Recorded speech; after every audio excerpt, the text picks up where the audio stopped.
শেখ আহমদুল্লাহ, নিশ্চয়ই আপনি আমাদেরকে শুনতে পাচ্ছেন। আমাদের দর্শক প্রশ্ন করেছিল আপনাকে যে শাবান মাস, এই যে শাবানের 15 তারিখে বাংলাদেশের প্রায় অধিকাংশ জায়গাতেই নিসফে মিন শাবানের এই রাতে ইবাদত করা হয়, আমল করা হয় সারা রাত ব্যাপী। অনেকে নামাজের প্রতিযোগিতা করেন, কেউ 100 রাকাত, কেউ এসে বলেন 50 রাকাত নামাজ পড়েছি। এই যে নিসফে মিন শাবানে এই যে ইবাদত, এটার ব্যাপারে আসলে ইসলাম কি বলে, এবং শাবান মাসের এই দিনটাতে আমাদের রোজা রাখার ব্যাপারে ইসলাম কি বলে? এমনিতে তো আমরা আইয়ামে বীজের যে রোজা 13, 14, 15, সেই রোজা তো বছরের প্রতিটা মাসেই একজন ইমানদারের রাখা উচিত এবং সুন্নাহ।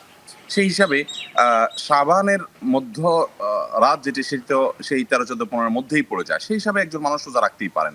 এছাড়া শাবানে নবী করিম সাল্লাল্লাহু আলাইহি ওয়াসাল্লাম অধিক পরিমাণে রোজা রাখতেন।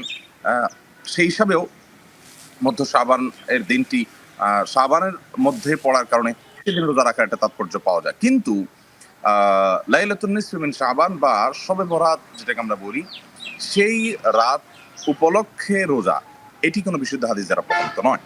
অর্থাৎ রোজার ইন্টেনশনটা যদি হয় আইয়াম বীজ, তাহলে ঠিক আছে। রোজার ইন্টেনশনটা যদি হয়, উদ্দেশ্যটা যদি হয়, রোজার উদ্দেশ্য যদি হয় আপনার শাবান মাস, তাহলেও ঠিক আছে। আর রোজার উদ্দেশ্য যদি হয় শবে বরাত, তাহলে সে সঠিক নয়। আর দ্বিতীয়ত কথা হলো যে লাইলাতুন নিসফি মিন শাবান বা মধ্য শাবান রজনী, এই রাতে আল্লাহ রাব্বুল আলামিন বান্দাদেরকে মাফ করেন, সাধারণ ক্ষমা ঘোষণা করেন। এটি বিভিন্ন হাদিস দ্বারা প্রমাণিত।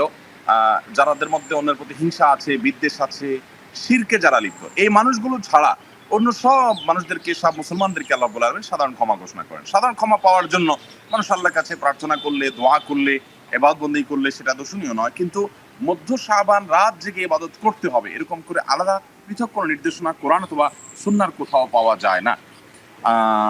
এই জন্য একজন ইমানদার হিসাবে আমাদের উচিত হবে বাড়াবাড়ি এবং ছাড়াছাড়ির মাঝামাঝি অবস্থান করা, অর্থাৎ যতটুকু কোরআন সুন্নাহ থেকে প্রমাণিত ততটুকুই করা, নিজেদের মন গড়া কোনো কিছু না করা। আমরা অনেকে বানিয়ে নিয়েছি যে মধ্য শাবান রজনী এই রাতটি ভাগ্য নির্ধারিত হয়।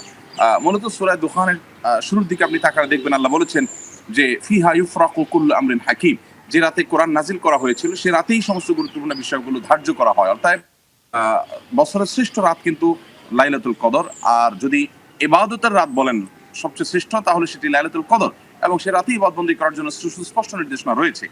আর এই রাতে ইবাদত বন্দেগী করার জন্য আলাদা নির্দেশনা নাই, কিন্তু আল্লাহ তাআলা মানুষকে ক্ষমা ঘোষণা করবেন। সেজন্য কেউ চাইলে ইবাদত বন্দেগী করলেন, সেটা একান্ত তার ব্যাপার। কিন্তু এই রাতের আলাদা তাৎপর্য উল্লেখ করে ইবাদত বন্দেগী করা, আবার নামাজের বিশেষ পদ্ধতি ঠিক করা যে এই নামাজ এত রাকাত, প্রথম রাকাতে এই সূরা ওই সূরা পড়তে হবে, এগুলো কোনটি কিন্তু কোন হাদিস দ্বারা বর্ণিত নয়। আমাদের কাজ হলো হিংসা শিরক থেকে নিজেকে পরিচ্ছন্ন করা, যাতে করে আমরা সাধারণ ক্ষমা ঘোষণার অন্তর্ভুক্ত হতে পারি। জি, আশা করছি আমাদের দর্শকরা বুঝতে পেরেছেন শেখ।